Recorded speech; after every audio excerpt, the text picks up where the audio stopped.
So I participated in a draft today. The SiriusXM Host League. It's a 13-team league, 5x5 Roto League.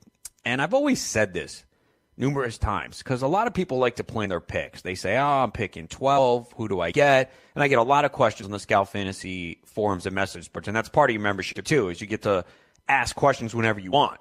So you just go there and ask the question, and you'll get an answer from myself, Sean Childs, or Dr. Roto, or even some of the members of our community will chime in and give their opinion. And sometimes it is good to get several opinions. But if you go there, ask your question, we'll answer it. So I get a lot of questions. I have the 7th pick.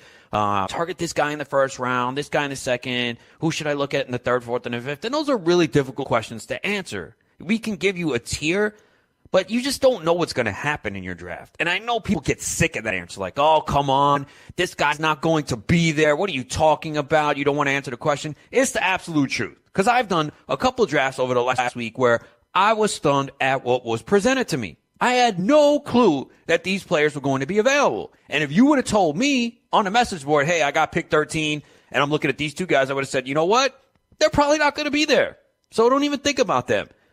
I'll start how the draft went. Nothing surprising early. Mike Trout, Jose Altuve. Okay, we see that all the time. Bryce Harper 3rd. Okay, a little bit early, but hey, if you love Harper, you think this is his career year, he's age 25, contract year, I get it. I could see taking him there. I probably wouldn't, but it's not crazy. I think there's an argument against Harper. I get it. There are people who say you should not take Harper in the first round. He's only returned value once. I get it. They're right. If you look at the numbers he's put up, and he's dealt with some injuries, but I kind of look at it from the other side because I've taken Harper 7th, 8th. He's 25 years old. Would it be surprising if Harper was the number 1, number 2 player in fantasy? No. Now, you might say it can't be number 1 if he's not going to run. He had 21 steals 2 years ago, only 4 last year. I did see that he has 2 steals this spring, so maybe he wants to run a little bit more. I think the Nationals obviously don't want him to get hurt, but fine. Say he gets 10 steals. We saw it 2 years ago. He hit 42 homers, drove in 99, scored 118 runs, had a 460 OBP, batted 330. He batted 319 last year.